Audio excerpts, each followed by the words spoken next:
I'm starting it now. Looks like you're recording. Great, thank you so much. Welcome everybody. This is the Assembly Budget Finance Committee of the Whole. It is Thursday, July 16, 2020, and we are noticed from 12:10 p.m. until 1:10 p.m. And we're going to go ahead and start with roll. And Jennifer, would you go ahead and call the roll? Yes, thank you. Miss Allard. I do see Miss Allard. Here. Thank you. Mr. Constant. Okay, Mr. Dunbar.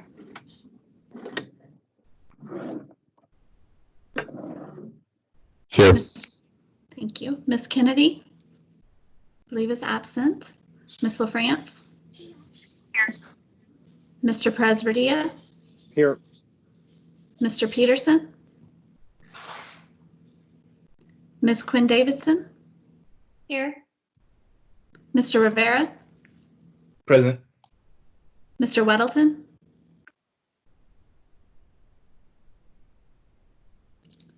Mr. Weddleton. I do believe I saw him in the queue earlier, so he might have dropped off for a minute. Miss Salatel? Okay, thank you. Thank you, Jennifer. And I forgot to introduce myself. I'm Suzanne LaFrance, the chair. And just a reminder that if you want to get in the queue, go ahead and put yourself in the chat to members or text me at 907-351-7199. And hopefully everyone has the agenda in front of them. It's a fairly standard agenda. We will go through starting with a report from the Budget Advisory Commission chair, and then have a CARES Act funding update, an update on the 2020 budget, then the 2021 budget schedule, the MOA financial status update, an update on pay audits, and then any other business. Does anyone have any changes they want to suggest for the agenda? Okay, we'll go ahead and get started then with the first item, a report from the Budget Advisory Commission, Mr. Nolan Clouda, Chair. And Nolan, I am so sorry that last time we did not get to you. I apologize for that. And so we have put you at the beginning of the agenda for these meetings because we very much appreciate all that you and the commission do, and we want to make sure to hear from you. So the floor is yours. All right. Thank you very much for that, Madam Chair. And I do appreciate being moved forward in the agenda, and I apologize I had to go quickly last time. So the big things to update the Assembly on from the Budget Advisory Commission, we have been pretty active and pretty busy the last, especially the last 2 months. We did have a work session on the alcohol tax proceeds specifically, and we've also in our last meeting just last week, we had a pretty full agenda where we packed in Jason Bockensted's presentation on the acquisition of the 4 properties, which I'm sure all of you have been hearing a lot about the last few days for transitional housing and shelter.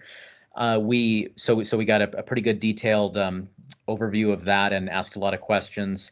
We had the Recover Alaska and the series of dialogues that a coalition, including Recover Alaska and Alaska Children's Trust and Agnew Beck and others, have been facilitating around the optimal use of the alcohol tax and the underlying elements that can bring about real systemic change. That's something that we spent a lot of time on and discussed.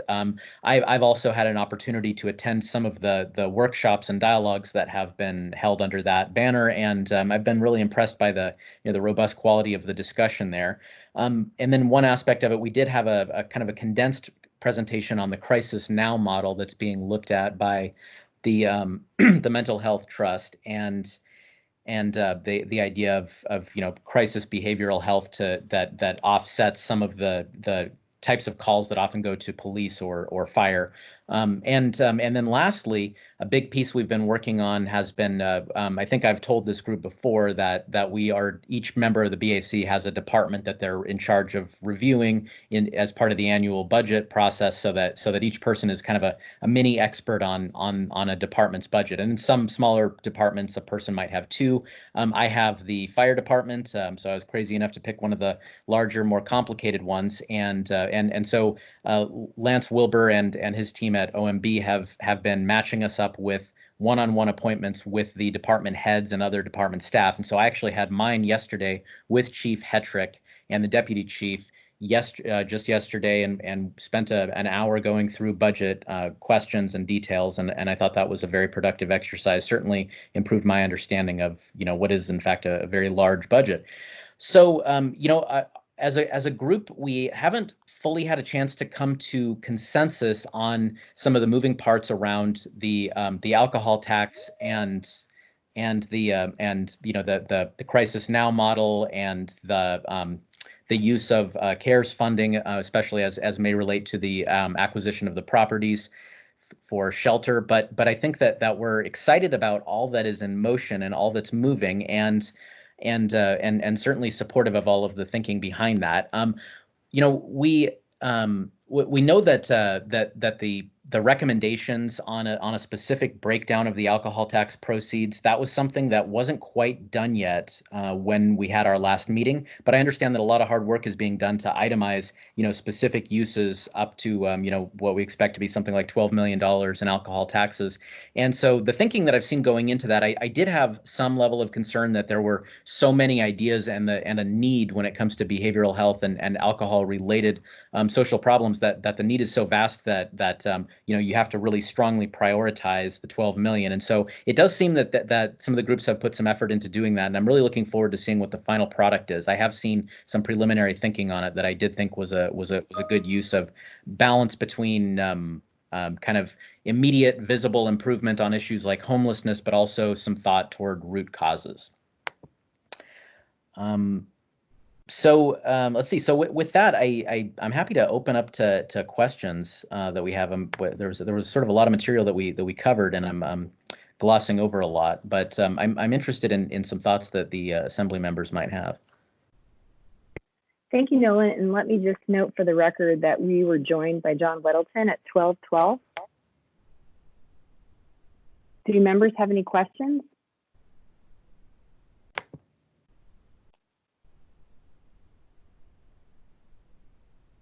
I have one, actually. Nolan, you had mentioned that the commission hasn't come to consensus yet with the alcohol tax and CARES money in terms of recommendations. And do you expect that you'll be able to have a resolution before the body? Madam Chair, we do feel that we need to get a resolution tied together. We've been trying to cram a lot into our, especially into our last meeting, and so I think that we are going to. I am going to push for getting a resolution. We need a little bit of more sort of deliberative time, I think, to agree on anything. It's not necessarily that we have disagreement so much as just that we haven't even quite formulated our recommendation. And as of our last meeting, there wasn't a full proposal from the coalition yet, on the table from Recover Alaska and others about the breakdown. And so I think what we want to do is weigh in on their proposed breakdown for the assembly and express our approval or things we wish to change or something like that. And so the timing of that is something that maybe is worth considering. When does the assembly act on some of these things? When do you need how can we be timely on this? That's a great question. And actually, Chair Rivera or Mr. Rivera, do you want to comment on that piece, since we have a number of other issues in play with town halls? Yeah, well? Absolutely. Thank you, Madam Chair. So the rest of the process that we have outlined for the assembly includes a meeting on July 24th, so coming up pretty soon, where we hope to either develop one or multiple, right? I'm open to whatever the body thinks is best, plans that we will present at town halls in early August Then at the end of August, we will continue having work sessions to finesse the plans based on the feedback we get from the town halls. In the end, the approval of this is going to happen in the budget in November, but I think we are looking to put forward a resolution. At least my intent is to put forward a resolution stating what the intent of the body is with these funds at the end of August, early September time. Thank you, Mr. Rivera. Sorry. Oh, go ahead. I was just going to say through the chair, thank you, Mr. Rivera, for that. And I think so. Probably the timing issue for us is to figure out if our resolution is before the July 24th line, which I don't know if we'll have an opportunity to meet before then, or if it's before August. So we'll have to think through the timing of when we could best weigh in.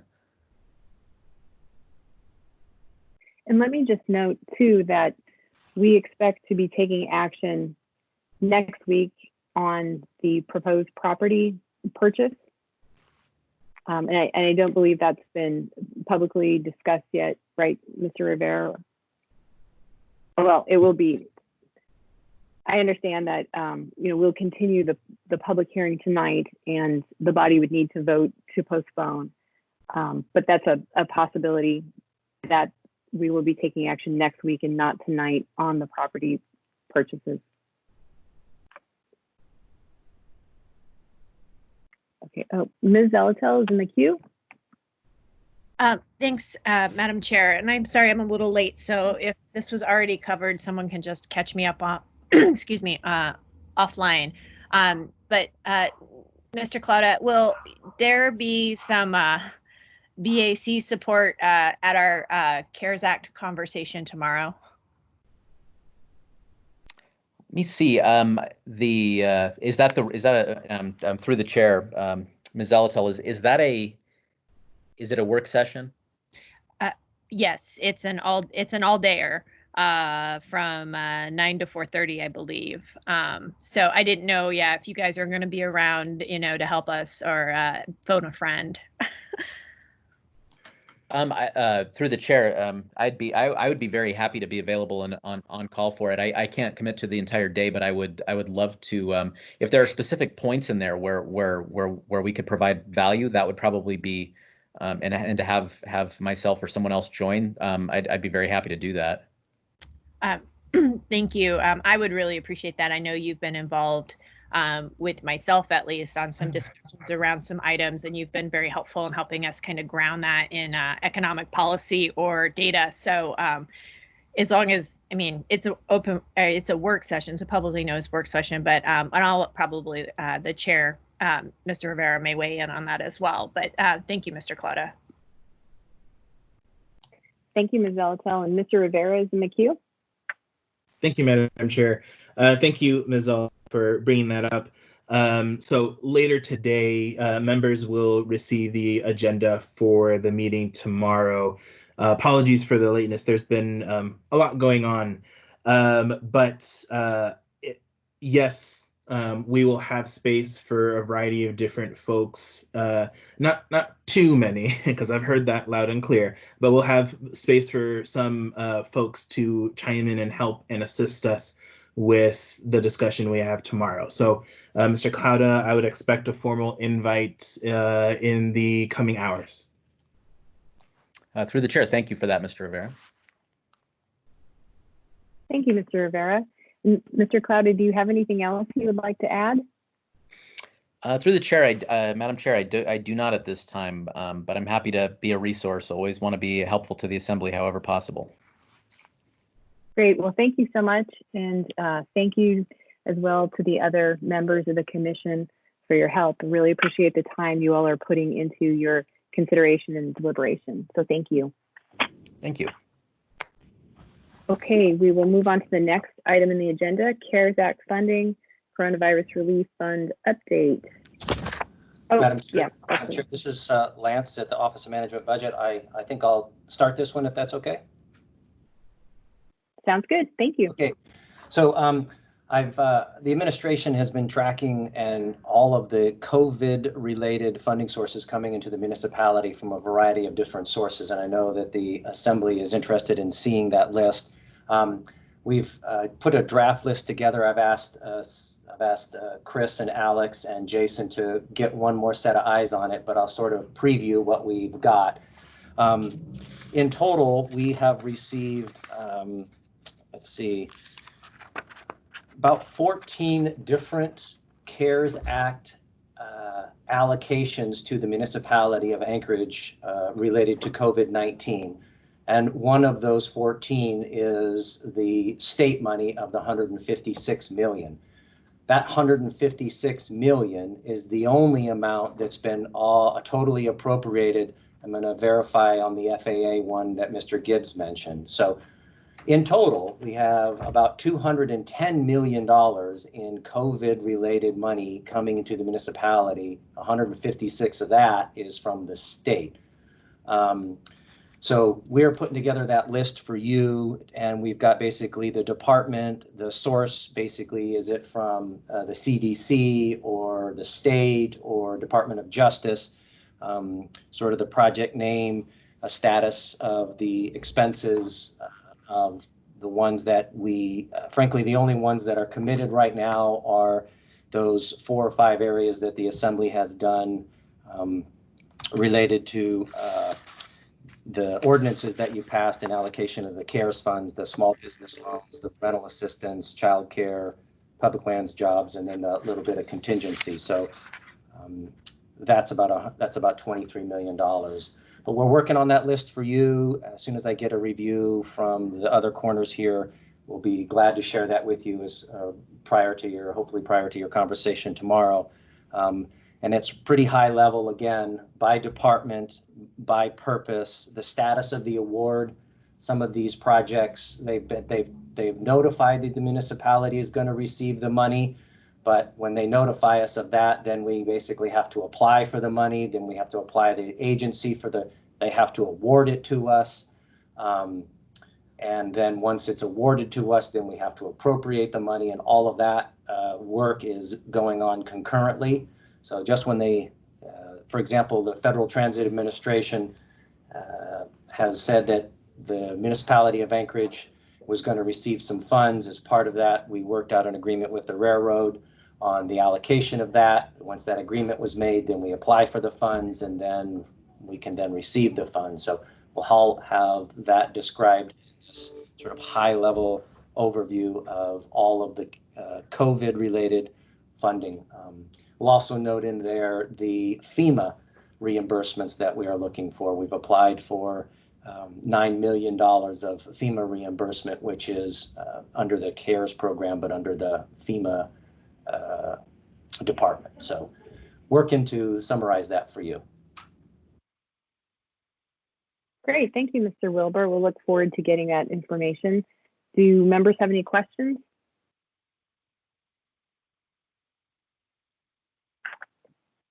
I don't see anybody in the queue.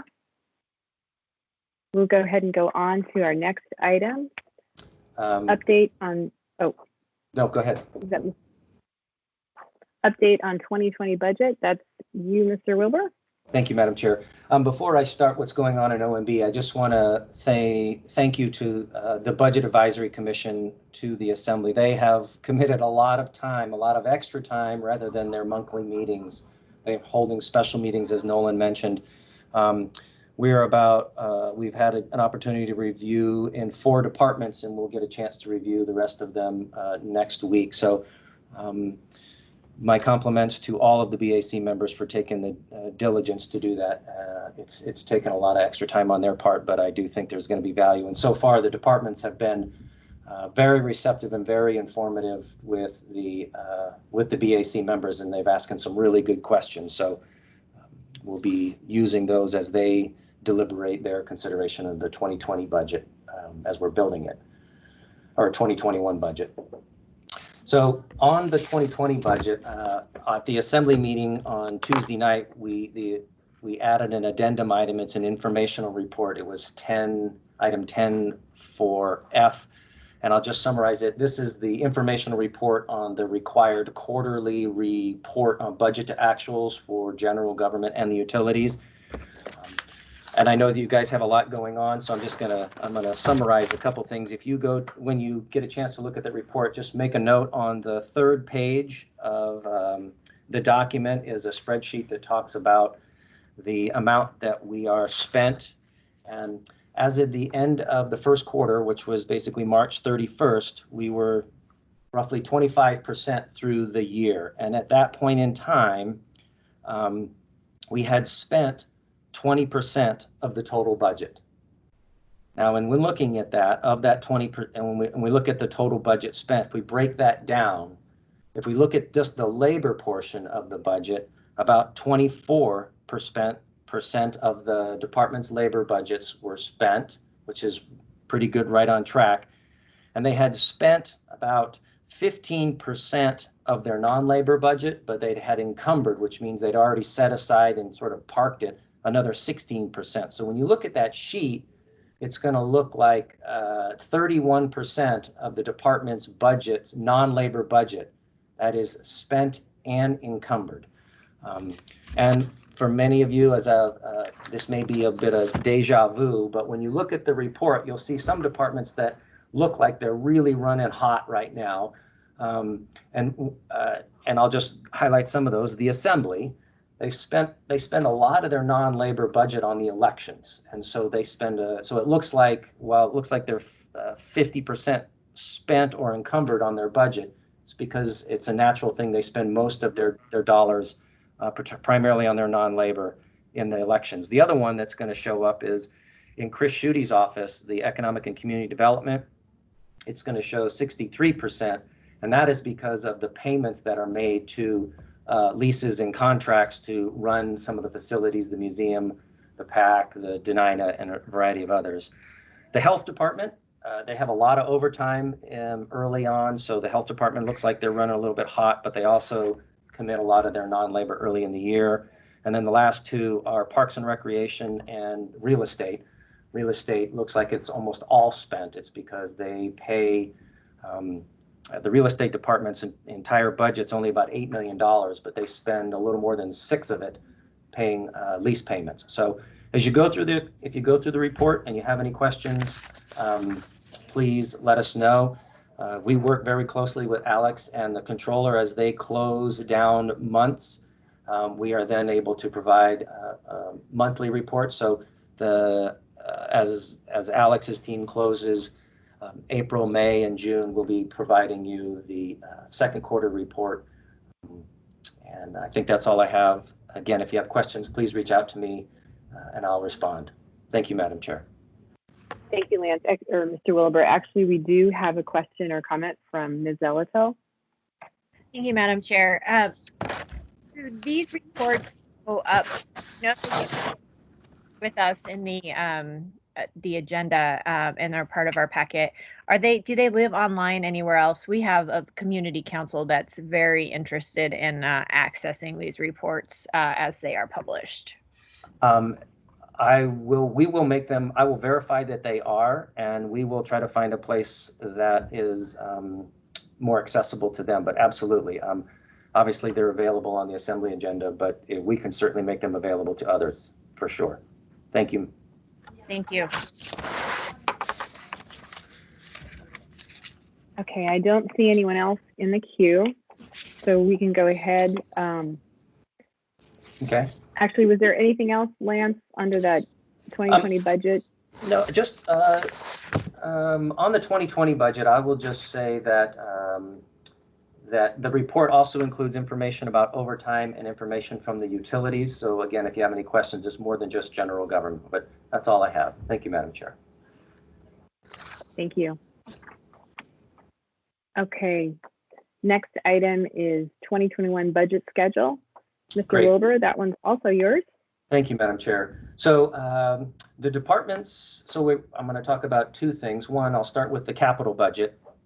The department's capital requests were due to OMB at the end of June, and we've received those. I am in the works to review the requests. I have some comments and questions out to the departments, and then I need to sit down with Bill and Chris and Jason to start vetting some of the requests for the capital works that I see in there. So we're working through that pretty diligently. Hoping to the next stop is to get a sort of a preliminary list of projects that the administration would be considering, not the ones that would be proposing. We would be sharing that with the Planning and Zoning Commission as their role in reviewing the capital improvement budget and program. Every year we try to give them 2 reviews. One is in August, it's sort of a preliminary list, and I'm scheduled for August 10th to do that. And then they'll get another opportunity on the capital program after the administration makes its proposed budget, which will be in October. So the Planning and Zoning is scheduled to do that. I think that is what I have on that, on the capital budget for 21. On the operating budget, departments, we've had a few departments that have already made their submissions to the Office of Management and Budget. Their submissions are due to us next Monday. I know there's a couple departments that they're going to be later in the week. So we've made some accommodations to them just based on director schedules and some of their administrative staff schedules. So we're making those accommodations as well. We'll be spending the next 3 weeks after that compiling it, putting some questions together, and then working with the mayor and his staff on putting that document together for October. OMB is about ready to go into 10th gear on the budget season, so looking forward to it.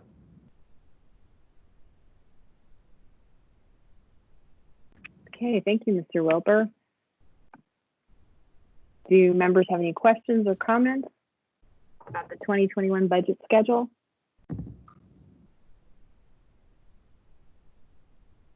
All right, seeing no one in the queue, we'll go ahead to move on to the MOA financial status. And I know there are some technical issues going on. And Mr. Slivka, are you able to join?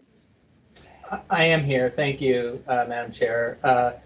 The financial status in a nutshell is very good. I'm going to ask Mr. Moore to provide any update he would like in terms of monthly revenue and revenue impact on COVID-19.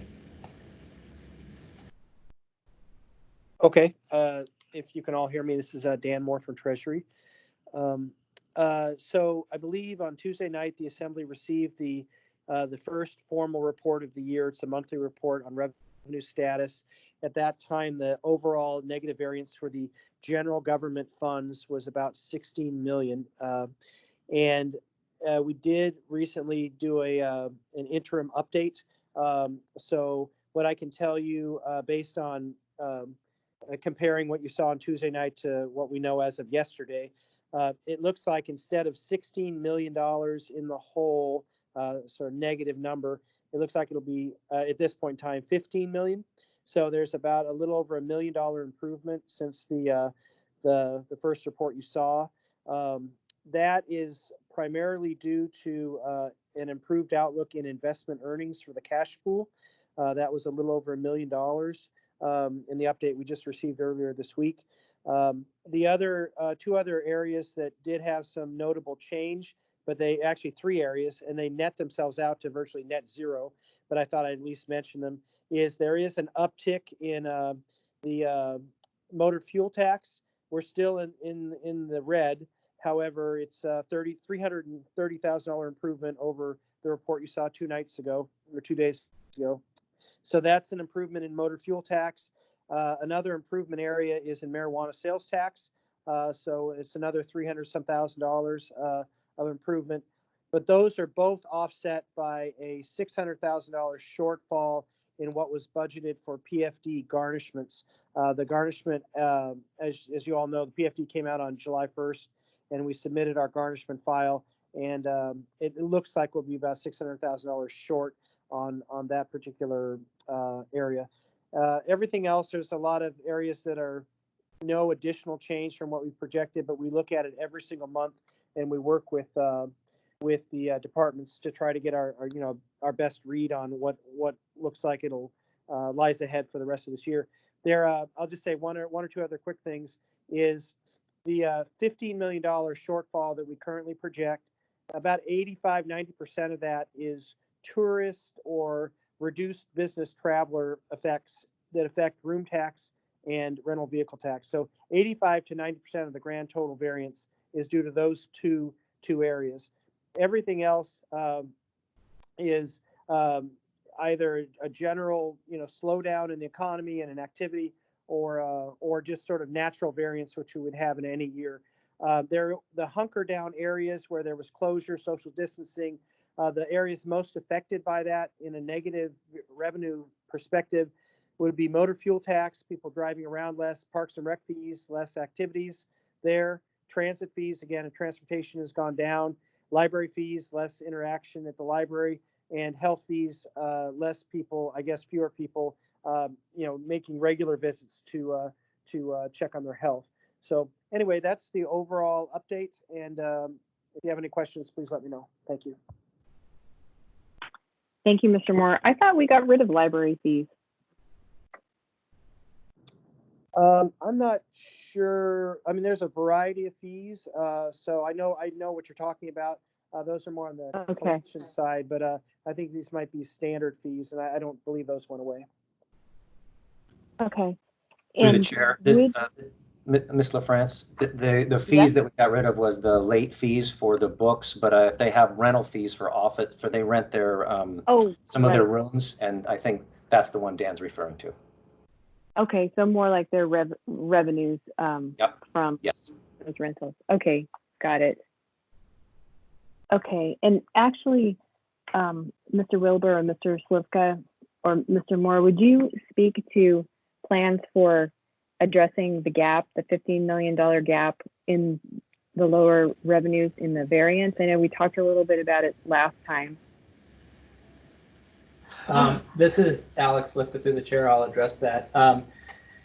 This will be, I think, more fully unveiled tomorrow, but the Treasury guidance is quite clear that we can utilize the CARES grant, which we have received in the amount of $156 million. It is a presumed allowed use for payment of salaries for public safety, so that's police, fire, and health. Those budgets are quite substantial, so we believe what we're going to show you tomorrow is we will be able to, both through your direction and monies that aren't necessarily allocated, which will be used to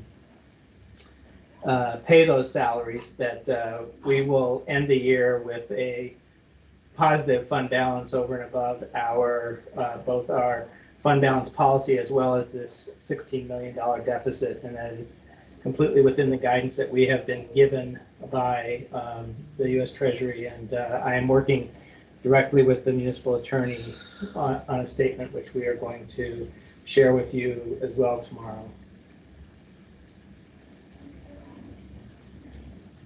Thank you, Mr. Slivka. We will look forward to getting more information tomorrow. Do members have any questions or comments on this item?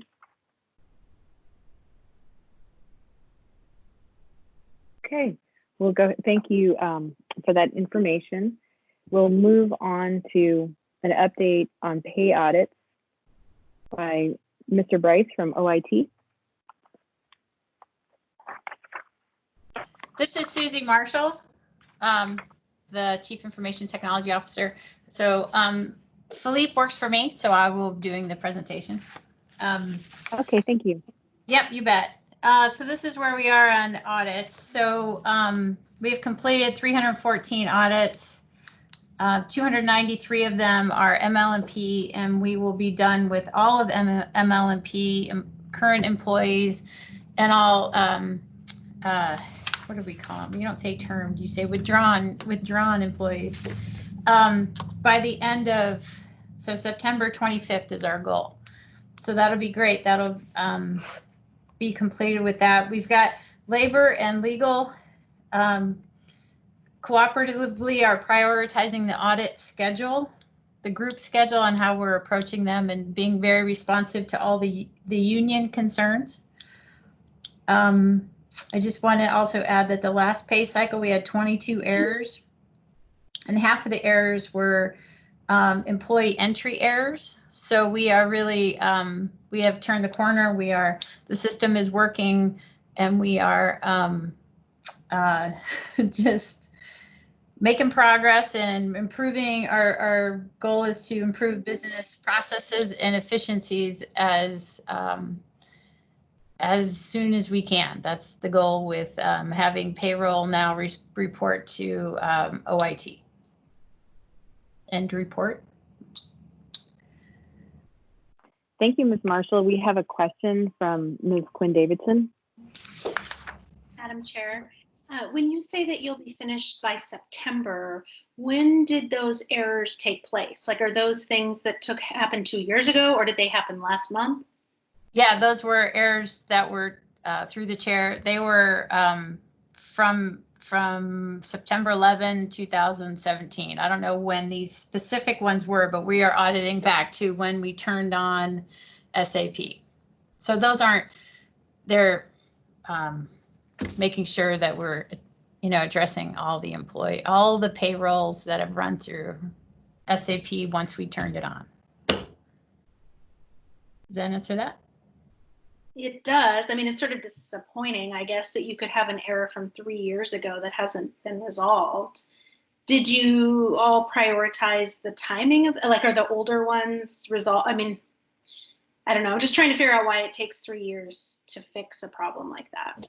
Well, through the chair, we were focusing on, we definitely did do pay corrections as we got them. And that was a very long process, and we were continuing to go through that. And then we got to a point where it was like, we'll stop, and we're going to make sure we audit all the pay corrections we did and make sure that we didn't screw anything up, because there was still, not that we screwed it up, but we just wanted to make sure to give everyone the comfort level that they got paid accurately from the beginning of SAP time. So it's not because we ignored any errors that happened then. This is just to prove that we didn't ignore any errors. Does that make sense? Not really. I don't understand what you mean. Okay. It's there, the pay corrections as they occurred, there was many of them in the very beginning. Remember, we had quite a bit of a backlog of pay corrections. Mm-hmm. And so as they were as they would complete them, it wasn't always clear that they were getting completed, because they would get, sometimes, let's say, for example, it happened in the beginning, and if it took 6 months to get the pay correction completed, people weren't always confident that they actually got fixed, because it was such a long time frame, and maybe the communication wasn't the best. So the audit process is to confirm that we didn't miss anything in the pay corrections, and then give the unions the comfort level and give the employee comfort level that if we find something, the result of the audit will either show that if we underpaid, we show where, and then we pay those people immediately. But that's kind of because it was such a big thing. Yes. And if I may just interject, Ms. Quinn Davidson, Mr. Falsey would like to add something to this. Can I, before he does that, just summarize what I think Susie said, just so I understand? Sure. So are you saying, Susie, that we already fixed the problems, and that's part of what the settlement was, but we're just double checking our work right now? That's a great way to say that. Yes. Okay. Thank you. Yeah. And through the chair, Mr. that's all. Falsey, did you want to add? Yeah, you guys got it sorted out.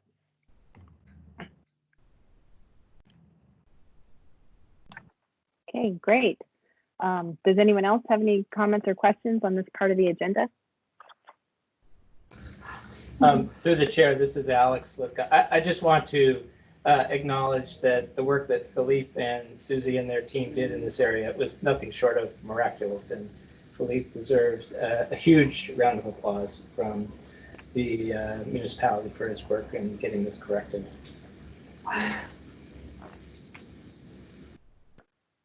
Thank you, Mr. Slivka. We'll give him a virtual round of applause. Okay, that brings us to last item. Actually, oh, I heard somebody clapping. Is there any other business that anyone would like to bring up at this time?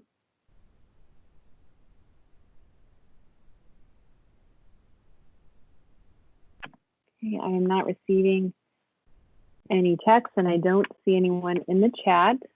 So we'll go ahead and move on to committee legislative and budget priorities.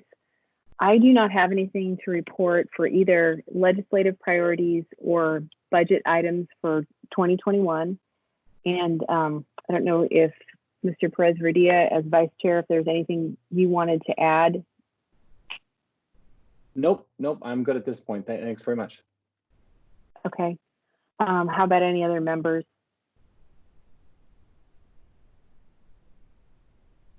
Okay.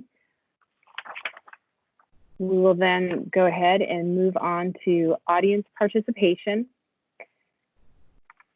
And just give me a second here, looking at the list of participants. If there are any members of the public who wish to speak, please press *6 and introduce yourself, and you will have 3 minutes. So are there any members of the public who wish to speak?